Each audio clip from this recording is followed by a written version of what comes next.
Thank you so much, Dr. Ehler, for hosting us. Thank you to everyone for coming today. I think this is a historical first live webcast of the IDPodcast. Thanks to Dr.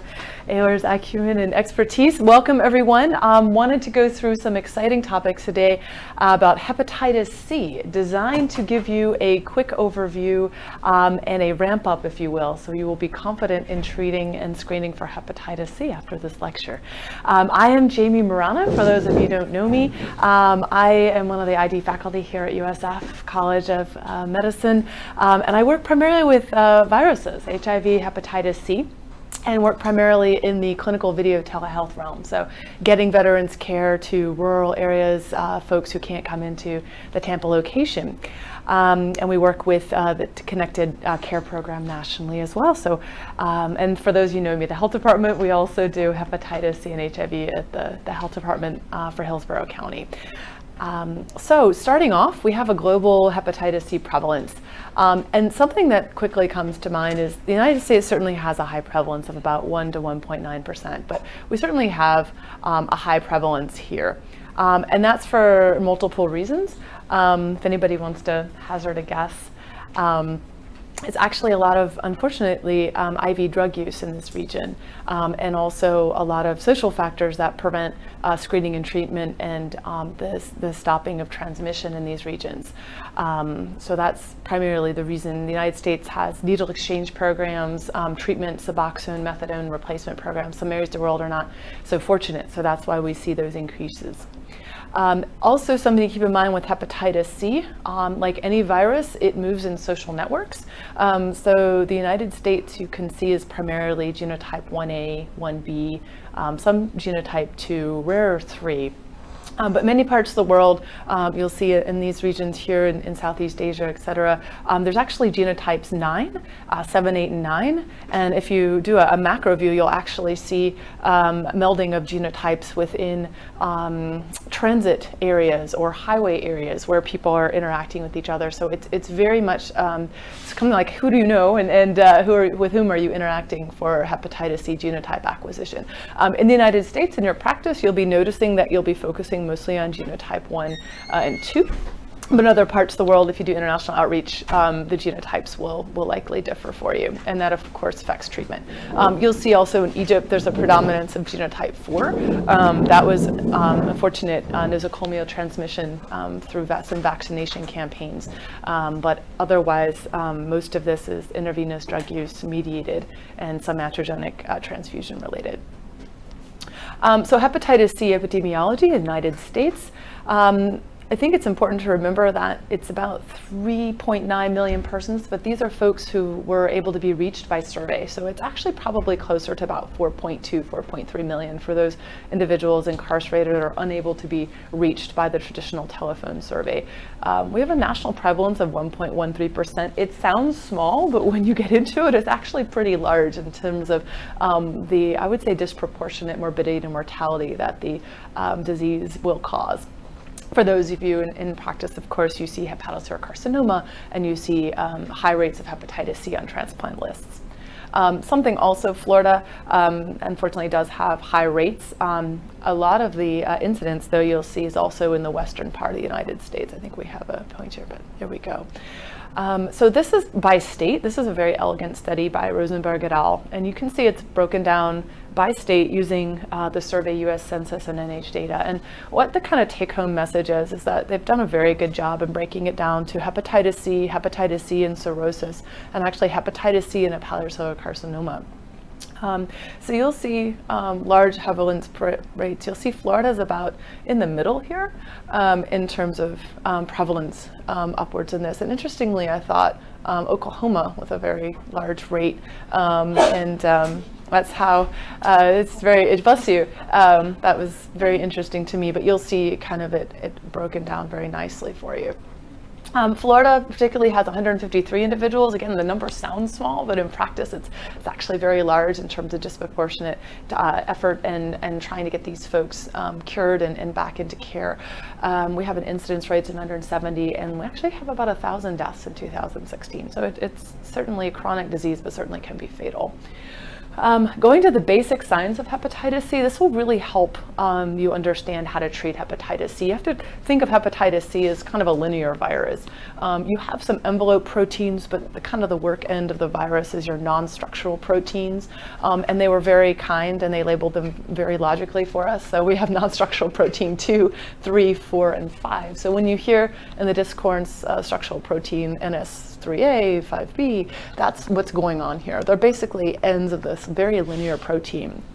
And you might have asked yourself, hey, simple virus, why can't we get a vaccine? Well, it's actually very complicated to get a vaccine. A lot of folks have tried. We have vaccines to A and B, but it's very challenging on Hep C. So it looks simple, but in practice we can cure it, but it's very hard to get a vaccine. And that's the work end there. So many of you are familiar, hepatitis C, the reason why we were really energized to screen, treat, and prevent it is because it can progress to hepatitis carcinoma.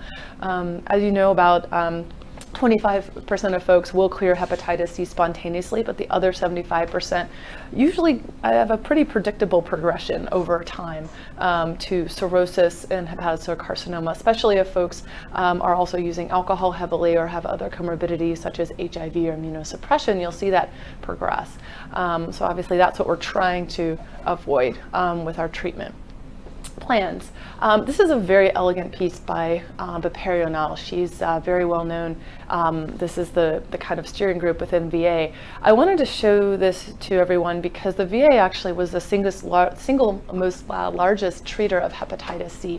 I've seen in the world, I can certainly imagine in the United States, in terms of an organized institution. There's Kaiser Permanente, there's a lot of HMOs, but in terms of, as you can imagine, the veteran prevalence of hepatitis C is larger than the civilian population for various reasons. And this is, I think, a very nice piece in terms of how one can organize institutions to treat hepatitis C. This is the closest thing to a national health service that we have in the United States. So you'll see we have about 168 individuals. Again, number sounds small, but you can imagine, and many of you have been part of it, the effort to kind of seek and treat these individuals really took an army of providers. So we have 168,000. And we actually have gotten that number down to 50,000. And it was a very concerted effort of for about 2 years of time, 2.5, 3 years of time. I wanted to point out that was actually very impressive within that short amount of time. These are the demographics of the veterans whom we treated. I wanted just to show you, a lot of them, interestingly, have been treated before with interferon and ribavirin. You probably are familiar with those. It's a very rough regimen. It only had about 50% efficacy. And very difficult to tolerate, can cause long-term neuropathy. It was like having the flu for about 48 weeks. It was terrible. But we were very fortunate to be ushered into the direct antiviral era, directly acting antiviral DAA era, which we'll get to, which was much better tolerated and really made this campaign worldwide successful. Also, I wanted to point out we have a high rate of substance use, not only, especially in the VA, but also with hepatitis C more broadly. And that was very key in terms of stopping that synergistic progression to hepatocellular carcinoma. This is a very nice treatment paradigm. So in terms of a treatment cascade, you've probably seen this with HIV in terms of diagnosis, linkage to care, and suppression. This is similar with hepatitis C. So SVR, for the students, sustained virologic response. That's basically a demonstrated negative no virus, so negative hepatitis C viral load after 12 weeks. We used to do SVR 24s, but we really just do 12 now because of the efficacy of the medications. So you'll see it's a pretty good SVR rate in terms of treatment. Also, something wanted to point out in terms of hepatitis C, and that folks in ID world, I think we're always thinking about hepatitis C and HIV screening, but for general practice, we really want to make sure anybody who's ever injected drugs, that's why we ask that in the social history, even once. So people getting out of bed don't say, hey, I'm going to use that clean needle when I use drugs. Usually people use a shared needle the first time they're using drugs because of the social network. So even if it's only a one time, you really want to screen for hepatitis C. Dialysis, certainly, and you probably heard a lot of talk about baby boomer generation, so born from 1945 to 1965. That's true, but we do know now there's a bimodal distribution. Unfortunately, our young folks are actually very high risk and are getting infected at a disproportionate rate. So we used to think it was a bell curve, but now it's actually bimodal. So we need to really think out of the box in terms of whom we're screening. And especially folks who have been incarcerated is very important as well. So in terms of other things, folks who work with me know if they have HIV infection, that's an automatic screen with diagnosis. And also we screen for PrEP when we're working with HIV prevention. Siloed organs certainly as well. So I wanted to go over the treatment guidelines. Y'all are probably familiar with the ISDA guidelines and the AASLD guidelines, which are the same. This one is very helpful, I think, when you're working within VA, because you'll probably be referred to this in your practice. Thankfully, they are very concordant with our current recommendations, but I wanted to share this with you because I think the way they present it is very clear. So essentially, whom are we treating, right? Basically all comers. We're very fortunate within VA to be able to really offer treatment to all of our veterans, thanks to a lot of advocacy and hard work by a lot of people in the policy and provider world. So basically what we're doing here is we're looking at people who have Hep C, active viral loads certainly, but also keeping in mind that we really do want to try to treat along with, or sometimes even through, alcohol use. Illicit drug use, we like folks to be out of that risk period, mainly because of the concern for reinfection. But in terms of really stopping that transmission progression to hepatocellular carcinoma, we really want to keep an open mind. Some VAs are more open-minded than others. For example, Orlando VA will treat through a lot of co-substance use. We certainly do our best here to get folks on Suboxone therapy into mental health. We have them screened. Marijuana, really, even though it's not quite federal law at all yet, it's state law, but we really try to work with the veteran to get as much treatment that we can do. What you're really worried about is reinfection rates, not making kind of an ethical consideration. Now, in the private sector, usually they do require negative demonstrations for negative urine tests, but here we're really trying to be open-minded in terms of treatment, because our goal is to decrease the community hepatitis C viral load and prevent transmission and progression to diseases, and getting them working with our mental health colleagues to stop that transmission. So essentially, what you need to do for hepatitis C, you really want to know what their liver is doing, right? You want to know how their liver is functioning, what's going on, what other comorbidities might affect their treatment regimen. And you also want to make sure, okay, are they going to be able to stick with our program for 8 weeks or 12 weeks, sometimes even 24 weeks if they have cirrhosis. So that's why that's important. So pre-treatment, these are really important. They all have their place. I'd like to think not of a laundry list of things we have to check off, but they actually have a reason, right? So genotype we really need to know, right? Because certain drugs are more active with some genotypes than others, right? You just don't want to treat, because if it doesn't work, then you're out of luck. You don't know what you had to begin with. You want to know viral load. Anything above 6 million is really, really high. We typically see around 2 million. But remember, unlike HIV, the viral load in the serum does not necessarily correlate to disease progression or activity. So the virus could be very, very active in the liver, but the serum viral load still might be just 1 million or so. So that's why it's important to certainly know what you're starting with, but know that people can have severe symptoms even if their viral load serologically is low normal, or low, on the low side, I should say. Also, you want to really know what the liver is doing. For folks who treat Hep C, it's really helpful to kind of work with hepatology colleagues with any questions and do hepatology modules, because you want to know the synthetic function of the liver. You want to know, is there inflammation going on? If it's an acute infection, you want to kind of look at that trajectory to see where you are on that curve. You want to look at platelets. Anything below 50,000 certainly would be severe deficiency in synthetic function. You want to look at renal function, right? Because some meds we can use with hemodialysis, sometimes we can't. And then cirrhosis. Now that is really a game changer. So when you look at someone, and there's a lot of folks who are kind of on the fence. Are they cirrhotic? Are they not cirrhotic? Are they decompensated? Are they compensated? That actually makes a big difference in terms of medications chosen, and also their progression, and also their monitoring after treatment.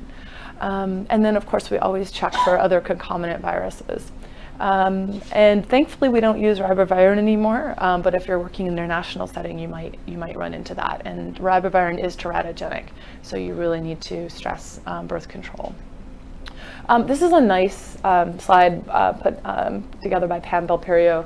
I thought it was very elegant in terms of showing you the linear progression of the hepatitis C genome, and kind of showing you what drugs are active. And the ability for us to come up with these directly acting antivirals, DAAs, came from actually that HIV era, where drugs were actually designed to go after parts of the genome, right? Because the hepatitis C meds before were very pan-active, right? They were all over the map in terms of the antiviral activity. These are specifically targeted to, for example, the N3 protease inhibitor part, or the NS5A or NS5B. Something to remember, the B's have a B in them, so sofosbuvir, and then the A have an A in them, so declatosphere, velpasphere, so that might help you kind of remember where things are. The protease inhibitors are an EVIR, so EVIR, glucoprevir, grazeprevir, and those are the brand names, just so you're aware on the side. I'm kind of a very, I guess, a visual person as well, so I like this. Y'all have seen this in my HIV teaching, but I wanted to show you. So sofosbuvir and lediphosphere, actually, because you've heard voting, right? That's probably the one we're most familiar with. Velpatasvir and sofosbuvir will give you Epclusa. Now, if you add boxelaprevir, you actually get Vosevi. So Vosevi we use in our second line treatments when someone has not done well with Harvoni. If they don't have any resistance, usually we'll try Vosevi or Mevaret, but Vosevi is our next line. Declatosphere is used kind of by itself with other medications. You can use that with sofosbuvir and others, but it's not in a combination pill. Now, grazeprevir and albasvir are our newcomers, and together they're Zepivir, which you'll see for genotype 1A. And then glucoprevir and pertentasvir is Mevaret, which is very exciting because it's an 8-week therapy for your non-cirrhotics. It is 3 pills once a day, but it's very effective and very low profile in terms of side effects. So Mepivir, these are the older ones. You've probably heard of Tecnavi or Vicarapac. Those were very difficult to use. They caused some decompensations. They're kind of out of favor now. We really use the ones on the top of the slide, but it's good to know historically what we do. So in terms of what to use, usually that's the more simple part, because the guidelines are so good within IDSA and the VA, which are concomitant, that you really just have to know if they're treatment naive or if they're treatment experienced. If they're treatment experienced, have they used a direct acting antiviral DAA before, or they have just used PEG and RIBA? And then you also need to know if they're cirrhotic and non-cirrhotic. Now you have a couple ways to do that, right? So APRI, FIB4 scoring, liver ultrasound. I'm not a big fan of liver elastography because I feel like it's low sensitivity for looking for tumor burden. It certainly is helpful, but kind of like to get the whole picture of the liver, and it's a lot easier to get ultrasounds than elastography, so I feel like the treatment is a lot easier to implement if we do ultrasounds. But in any case, they're both tools to see if an individual is cirrhotic or not cirrhotic. Child-Stokes-Pugh score, right? Remember from your GI irritation days?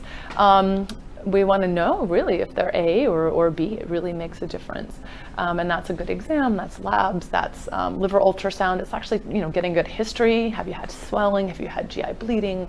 Have you had ascites? That ultrasound is also nice because you can look for ascites on the ultrasound.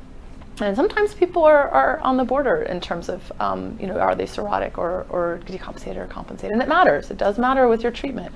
All the clinical trials were designed in those categories. So that's why it matters that you kind of understand how to put the person in the correct category. Most of these are 12 weeks. You'll see some 24 weeks. For your 24-week folks, you really want to make sure that they're able to commit and complete.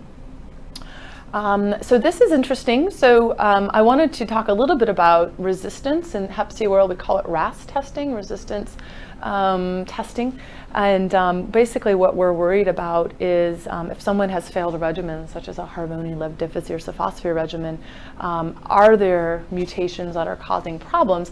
And the quick answer is we really don't test for mutations like we do in the HIV world unless they're actually going to be considered for a specific drug. And these have been worked out meticulously in clinical trials. So there's true evidence to back this up. But essentially, you're thinking about really within VA in the practice world, you're only doing NS5A testing. That was the only one that really became clinically relevant.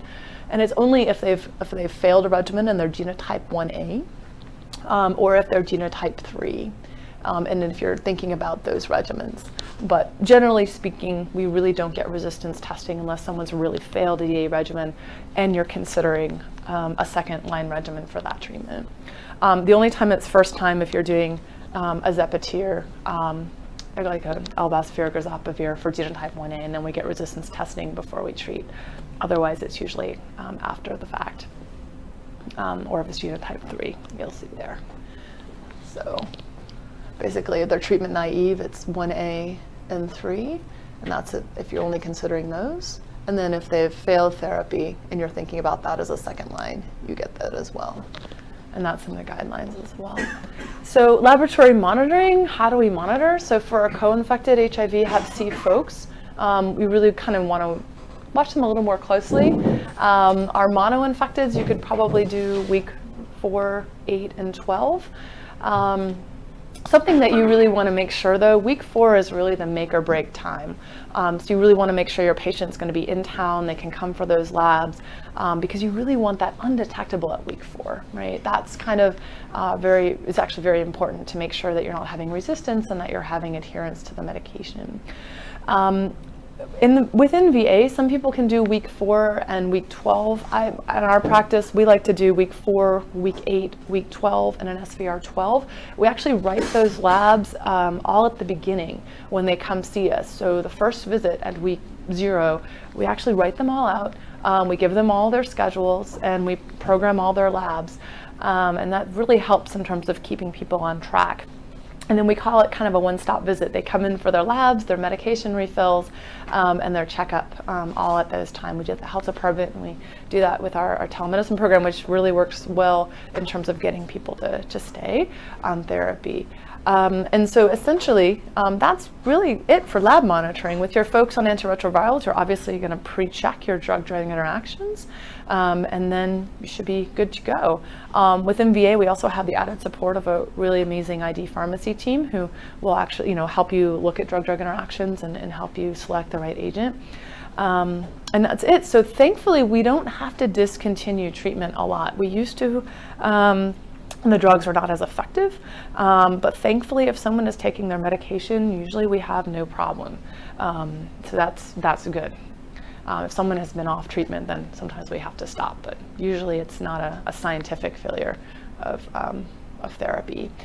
So this is just about resistance testing. Really, we don't get it unless there's a few cases, so that's good. I just wanted to show you this because generally speaking, hepatitis C is straightforward, but if you start having resistance and reinfection, that's when it gets a little bit complex. But I just wanted to show you that the VA has a very nice algorithm, and same with IDSA guidelines in terms of where you go if you are working with treatment experienced patients. And this is very interesting too. Similar to the HIV world, you'll see different mutations will impart different strengths of resistance in terms of 100-fold versus 10,000-fold. So what we really are worried about in Hep C is the Y93H. That actually does cause treatment failures a lot of the time. And these are kind of smaller ones, but depending on what drug you're looking at, it's not like HIV where you kind of check for everything and you kind of choose based on that. Hep C, you really kind of go through the algorithm of what you want to treat them with, and then you choose that particular genotype based on that area. You're not getting NS4 and 5 and 3 mutations all at once because the cost is prohibitive. You're really selecting what you want to know. And those are the genotypes there. So this is another way of looking at it between your genotypes. And again, these are kind of your most important ones, depending on what regimen you're going to be using. So that's the quick summary. Does anybody have any questions, or I can go into more details about Hep C treatment screening? Yes. Yeah. Yes. So in terms of, just to go over it again, yeah. In terms of liver assessment, right? What's changed in the last year? Yes. Because I know that here at the VA we have some new equipment, right? Yes, the elastographies. Correct. So yes, what's changed in the last year for hepatitis cirrhosis screening is that we've been fortunate to get to liver elastography machine. That's basically, how do I say, it's harder to get appointments because of the volume, and I believe it's also within, it's housed really within the GI department, which is great, and it's used for a whole other sort of hepatology concerns, autoimmune hepatitis, that kind of thing. But for us, I guess the newest thing, it's really the liver elastography. We're still using the APRI and FIB4 scoring, which you can actually get as an app on your phone through the Hepatitis C guidelines. It's out of the University of Washington, and afterwards I can show you all the app. It's great. But to answer your question, within the last 2 or 3 years, we're still using APRI and FIB4. Those are still standard of care.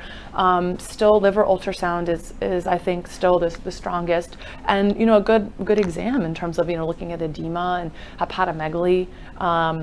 I think that's very helpful. You can certainly get very fancy with other kinds of imaging and tests, and certainly you want to think about a CT of liver or an MRI if you're worried about a hepatocarcinoma, right? So a triple phase CT scan if you're worried about a tumor or such. But those diagnostics are pretty standard in terms of being pretty constant for us, and especially with MVA, it's been very cost effective and I think effective in terms of getting people correctly categorized so we can treat them. Hope that answers the question. But also laboratories, are really great because the platelet level is very good. The INR, the PTT, even the MELD scoring, if we're worried, is very helpful. So that's kind of what we're doing. That actually brings the next question. I'll segue. So what do we do after we treat them, right? How do we monitor them, right? And so the guidelines really, if someone is a non-cirrhotic and they've done well on a directly acting antiviral, you can just treat them, as the guidelines say, as if they've never had Hep C. I mean, certainly yearly LFTs are good, or if there's a change in status, but they don't need monitoring moving forward. The folks who need monitoring will have Hepatitis B co-infection or other kinds of problems in terms of cirrhosis. And then the liver ultrasound is recommended every 6 months to make sure there's no progression. Folks have been known to progress to hepatocarcinoma if they've had tumor burden, if they're given DAAs, and that's an area under active study. Is when someone does have a hepatocarcinoma, it actually can be more dangerous to treat them with a DAA. Sometimes it can accelerate their progression and make their cancer a little bit more difficult to treat for reasons that are unclear, but we're still working on those causes. So that's why I think the liver ultrasound is great, because you can really look for tumor, you can really get a comparison, and then you can compare that with other imaging if you're really concerned about tumor versus other kinds of benign growths on the liver. Any other questions? Yes. Is there like a MELD score cutoff? Yes, no, good question. No, the MELD, as you know, is developed mostly for transplant and looking at severity of transplant.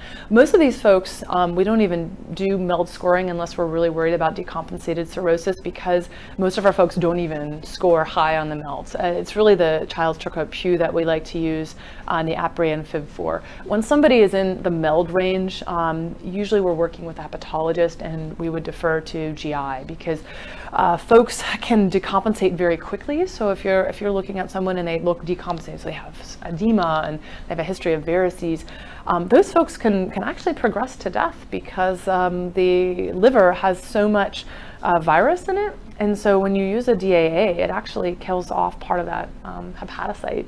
So people can actually decompensate and die if you're not working with the right folks in terms of prevention and getting them on a transplant list. It's better now, but we used to have problems within the community setting in terms of folks not doing well on therapy. Yeah, so you have to be very careful when someone's decompensated. We try not to do that within telehealth for clear reasons, because we want to make sure we keep a close eye on them. We work with our GI colleagues for that one. Yeah. Let's see, other questions for that. How to manage decompensated cirrhotics. That's a whole art in itself. There are some very, very good modules on the AIS server. They actually have webinars in terms of co-managing cirrhotics, how to use diuretic therapy, that kind of thing. Because you will see people coming in with swelling, especially on the Zepatier drugs for 24 weeks. And we've had to actually stop therapy because people are decompensating, and have GI kind of help us with the diuretic therapy, and we manage some of that as well. So that's important. But the key is to obviously get them treated and cured before they get to that stage. Any other questions? Yes. Duration or how we manage patients, is it any different if they get Hep C post-transplant? Oh, that's a good question. So the trend, my understanding is, yes, it's actually, we like to treat before transplant, if that's possible. I realize if they're cirrhotic, it's hard, but many centers in Massachusetts are actually treating before transplant. Do people treat after? Yes. Certainly there's an immunosuppression on board, which makes it a little more complicated. Is it possible? Yes. If the liver has Hep C, we used to do Hep C to Hep C transplants. That's also something to consider. And the reactivation of Hep C also could be a problem. To answer your question, I think it's dependent on the transplant center, but I think we're really trying to treat, at least with Mavorite, for 8 weeks before the transplant occurs and before immunosuppression sets in. Absolutely. And that's the beauty of working closely with the transplant team, is if the person does decompensate, sometimes we might be able to treat through it with support or hemodynamic support and then bridge them to transplant, for sure. Yeah. Something interesting about hepatitis B co-infection. So interestingly, the liver seems to only want to produce one type of hepatitis at a time. So you'll see some vets will come in with very, very high levels of hepatitis B viremia. Their hepatitis, well, maybe 1 million, 2 million or so for Hep B. Hepatitis C will be maybe around 200, 300, 500. And we treat their hepatitis B, but we have to be super careful that hepatitis C doesn't rebound. So we'll treat their Hep B with usually a tenofovir containing regimen. Sometimes they'll both clear, but you have to really watch. And the opposite is true. So for the hepatitis C, you want to make sure they're core. If it's positive, you have to make sure that hepatitis B doesn't rebound. We've known in some cases where the hepatitis C is cured, but then that hepatitis B will come back. So just monitoring them. Sometimes we repeat a hepatitis B viral load at week 8 or week 12. Certainly watch their LFTs. Sometimes if you want to get fancy on their SVR12, you can check a hepatitis B viral load as well as a hepatitis C viral load, just to make sure everything is fine. And that's very good practice, because there are incidences where it does come back. Yeah, for HIV, as you can imagine, they're usually on a hepatitis B suppressive drug, so we don't see that rebound because they're usually already suppressed, because we know their core status. Yeah. Any other thoughts? Yes. No. If they end up having 2 types of hepatitis B and C, yes, would you co-treat at that time? Yeah. So yes, and we have a resident expert in the back of the room, Dr. Macario. But yes, what we like to do is really, what's interestingly, in my experience, correct me if I'm wrong, Amanda, but I see one or the other active. And most of the time, it's either that, whatever's the most active, right? So if the Hep C is active, I really will treat the Hep C. Usually, the Hep B viral load is suppressed at that time. I've seen cases where the hepatitis B viral load is very high and the Hep C is very low. So then we would treat the Hep B first. Absolutely. And then sometimes the Hep C will go along, or it'll just kind of go along at 300 copies, and we'll monitor it and see how it goes. Ideally, yes, we'd like to treat both. But also, similarly with HIV infection, obviously we want to control HIV infection, document a suppressed viral load, make sure that person is taking their antiviral therapy, and then we'll do Hep C after that. Exactly. The normal treatment, you treat whichever one is right. You really want to You really want to treat. Well, also for HIV, you want to control that first, because that's the driver to immunosuppression for sure. But for Hep B versus Hep C, yes, usually one or the other will be active, and you'll treat the one that is the most active first. And usually it's very, very clear, and we're talking like 2 million versus 100 copies. So that would be what we would recommend. Yeah. Not a lot of raging Hep A, so that's good. Except unfortunately in the community we do have cases, but usually someone doesn't present with Hep A because it's usually time limited, but it's certainly a problem in the community, for sure. We're having an outbreak actually in Hillsborough County now. So any other thoughts, any words of wisdom, Amanda, for our fearless fellows and students treating Hep C? Just in general? Yeah, or just anything to add. I mean, we looked at our SVR12 rates just this morning, and we're up to 98%. Nice. We've treated about 2,000 veterans, so that's been great. Great. The newer regimens, they're shorter, so we're seeing a lot more 8-week regimens than traditionally the 12 or 24 weeks. For the most part, they're very well tolerated. Yes. Yes, it is. Yeah, no, it's great. And always think of Hep C when you're screening folks in inpatient. If they haven't been screened before, I always like to take a look if they have, kind of odd inflammatory pictures, or sometimes it's helpful to screen your folks, both for HIV and Hep C. That's always helpful. I'm trying to think of any other pearls. These are all available online, so you'll see them online, but also the references are there. And then your IDSA guidelines are also available by app. So when you pull them up on your browser on your phone, you can save that icon as an app, and you can go right through that too as well. And there's a hepatitis C learning course through the University of Wisconsin. It's a learning module. So there's actually HIV, hepatitis C, and STI learning modules, and you can get more information there in terms of education and a little bit more detail in terms of how to manage Hep C. Yes, sir. So I know you mentioned after SVR, there's no need to screen for ETC if they're No need for screen for a more. I see. Sure. Yep. What about, is there any guidelines or recommendations as far as if they have some kind of fibrosis, do you still continue to screen? Yes. Oh, absolutely. Yeah. So if they have autoimmune disease, if they already have alcoholic cirrhosis, yes. So if anyone is really coming to you with cirrhosis pre, that absolutely counts as needing to be screened. The guidelines technically are every 6 months. We know that that's not really feasible sometimes, but at least 6 months to a year would be very important. Correct. The folks that we don't need to worry about are usually our young, healthy individuals who might have had intravenous drug use and now they're fine and they're doing fine. As of yet, we don't recommend screening with ultrasound. Certainly checkups and harm reduction and that kind of thing is very important. And I always, I think LFTs every year makes a good sense, but correct, no clear guidelines. And actually, interestingly, the liver recovers so well, it's considered that they didn't have the disease, which is really phenomenal. It is considered a total cure. Something interesting, the antibody for our students will always be positive. So we actually have a checklist after someone's done with their therapy, not to be worried if their antibody is positive. Doesn't mean they have active disease, right? So they'll always be positive. So not to worry about that if they're told that. We also recommend, believe it or not, sharing of toothbrushes and razors within the military setting. A lot of our veterans in the field had to share implements, et cetera. So we actually recommend, when people visit our veterans who are cured to, obviously not share personal items, but also to change out, don't share lancets, diabetic lancets, obviously. Common sense too, I think, in medical professionals, but just to make sure that we really educate our patients not to share those types of things is very important. But obviously sitting down in household contexts are fine. And then the last thing I'll say is hepatitis C between monogamous partners, very low transmission rates. There was an Italian study where they looked at serodiscordant couples for hepatitis C. I believe it was very low, if no, transmission rates between a monogamous couple. So I counsel my patients, usually they're fine if you're counseling a married couple, et cetera. We see hepatitis C transmission.